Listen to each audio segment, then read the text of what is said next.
Hi again, everybody. I hope you enjoyed mind mapping your setting. You should be getting a really good idea of what your ghost story is going to be like now.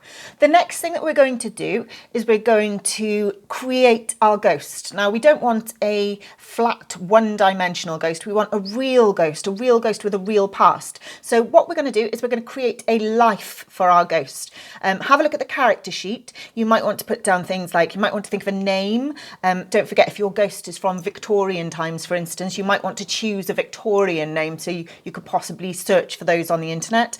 Think about when they lived, the kind of things that they would have known about or not known about. Like if your ghost is Victorian again, then they wouldn't know about mobile phones, for example.